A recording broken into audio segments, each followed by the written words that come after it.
ইসরাইল মুর্দাবাদ, মুর্দাবাদ, মুর্দাবাদ। ফিলিস্তিন জিন্দাবাদ, জিন্দাবাদ। আমার নাম তোমার নাম, ফিলিস্তিন, ফিলিস্তিন। Free, free Palestine, Palestine, Palestine. Donald ট্রাম্পের কোন শর্ত মানার জন্য গোটা বিশ্বের মানবতাবাদী মানুষ আজ তৈরি নেই। সরকারের কাছে, নরেন্দ্র মোদী বাবুর কাছে আমরা এইটুকু মেসেজ দিতে চাই, আপনি একটু শুধু সবুজ সংকেত দেন।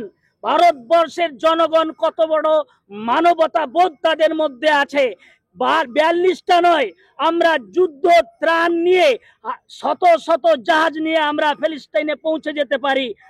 গাজায় ইসরায়েলি গণহত্যার বিরুদ্ধে এবং পাশাপাশি গ্লোবাল সমুদ ফ্লোটিলা যে জাহাজ, সেই জাহাজগুলিকে অবৈধভাবে ইসরায়েল যে আটক করে রেখেছে, এই ঘটনা ইতিমধ্যেই গোটা বিশ্ব উত্তাল। বিভিন্ন দেশে, পৃথিবীর বিভিন্ন দেশে ইতিমধ্যে এই ঘটনা নিয়ে বিক্ষোভ কর্মসূচি হচ্ছে, বিক্ষোভ দেখাচ্ছে তাদের এই যে গ্লোবাল সমুদ ফ্লোটিলাকে আটকের বিরুদ্ধে। কিন্তু ইতিমধ্যে কিন্তু গোটা বিশ্ব গর্জে উঠেছে তাদের প্রতি সংহতি জানাতে। এবার কলকাতায় স্টেটমেন্ট হাউসের সামনেই কিন্তু বিক্ষোভ দেখাচ্ছে একাধিক গণসংগঠন, যেমন রয়েছে সংখ্যালঘু যুব ফেডারেশন রয়েছে, পাশাপাশি আরো একাধিক কিন্তু গণসংগঠন তাদের পক্ষ থেকে আজ গ্লোবাল সমুদ ফ্লোটিলাকে অবৈধভাবে আটকের বিরুদ্ধে, অবৈধভাবে তাদেরকে আটকে রাখার বিরুদ্ধে, ইসরায়েলি এই আটকের বিরুদ্ধেই কিন্তু আজকে তাদের এই মিছিল এবং প্রতিবাদ কর্মসূচি। সরাসরি দেখবো আমরা সেই প্রতিবাদ কর্মসূচি এবং কথা বলবো কর্তৃপক্ষের সঙ্গে।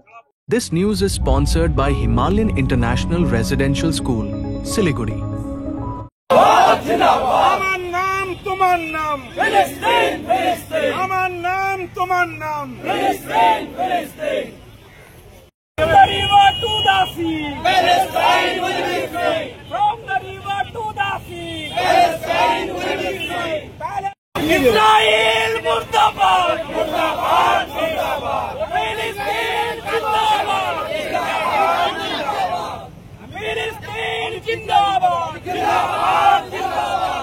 ইসরায়েল একটি বড় ধরনের বিস্ফোড়া হয়ে দাঁড়িয়েছে। মধ্যপ্রাচ্যে আমেরিকার মদতপুষ্ট ইসরায়েল, তারা গোটা মধ্যপ্রাচ্যের দেশগুলিকে গোলাম বানিয়ে ফিলিস্তিনকে একটা ধ্বংস করার যে পরিকল্পনা নিয়েই এগোচ্ছে 2 বছর ধরে। একটা মাত্র 20 লক্ষ 22 লক্ষ মানুষ বাস করে সেখানে যেন মনে হচ্ছে গোটা পৃথিবীর সঙ্গে লড়াই করছে ইসরায়েল। এটা মানবতার দুশ্মন, এটা পৃথিবীর জন্য সবচাইতে বড় দুশ্মন হচ্ছে ইসরায়েল। যেখানে গাজা উপত্যকায় আজ 2 বছর ধরে রক্ত ভাসছে, যেখানে গোটা পৃথিবীর দেশগুলি কাপুরুষোচিত মন্তব্য করেই তারা ক্ষান্ত হয়েছে। ইসরায়েলের বিরুদ্ধে ঘোষণা করার দরকার ছিল যুদ্ধের, কিন্তু যুদ্ধের ঘোষণা না করে বিভিন্ন দেশগুলি এইটুকু করেছে, তারা মানবতা দেখিয়েছে। কিছু জাহাজে ঔষধ, আপনার ডাক্তার, সাংবাদিক নিয়ে তারা যাচ্ছিল গ্লোবাল সমুদ ফ্লোটিলা, সেগুলোকে আটক করেছে ইসরায়েল শক্তি। আমরা ভারত সরকারের কাছে, নরেন্দ্র মোদী বাবুর কাছে আমরা এইটুকু মেসেজ দিতে চাই, আপনি একটু শুধু সবুজ সংকেত দেন। ভারতবর্ষের জনগণ কত বড় মানবতা বোধ তাদের মধ্যে আছে।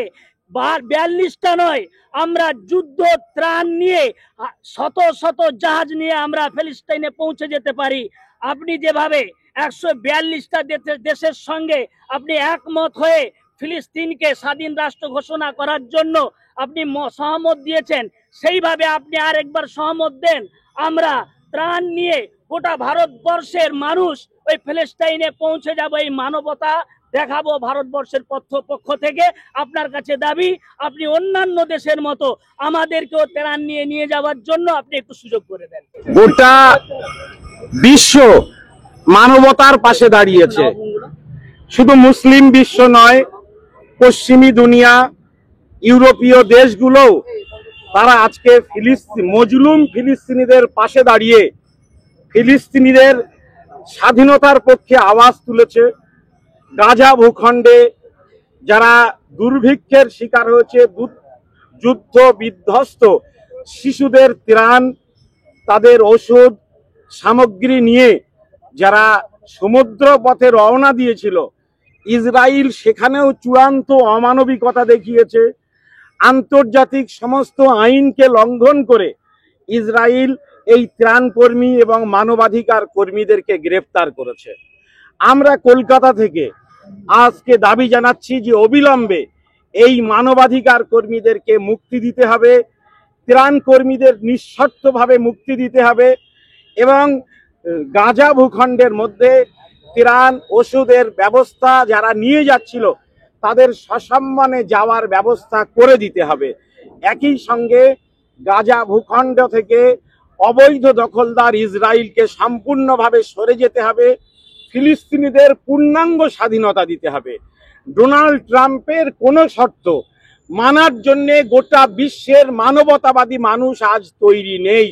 আমরা জানি ডোনাল্ড ট্রাম্পের পূর্বের ইতিহাস, তারা হত্যাকারী, তারা গণহত্যার নায়ক। একইভাবে গণহত্যার নায়ক যে ইসরায়েলের প্রধানমন্ত্রী নেতানিয়াহু, তাকেও অবিলম্বে আন্তর্জাতিক আদালতের কাঠগড়ায় দাঁড় করিয়ে এই 70,000 নিরীহ ফিলিস্তিনিদের হত্যা করার জন্যে তাকে অবিলম্বে শাস্তি দিতে হবে এবং আন্তর্জাতিক আদালতের যে চূড়ান্ত শাস্তি আছে গণহত্যার জন্যে সেই শাস্তি ডোনাল্ড ট্রাম্প এবং তার যে ভক্ত নেতানিয়াহুর জন্য ব্যবস্থা করতে হবে। এই জন্যে কলকাতায় আজকের আমরা বিভিন্ন সংগঠনের পক্ষ থেকে এসেছি।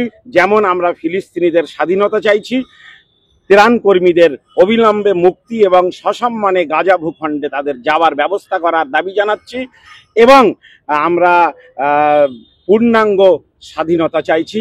গণহত্যা গাজা ভূখণ্ডে অবিলম্বে বন্ধ করার দাবি জানাচ্ছি।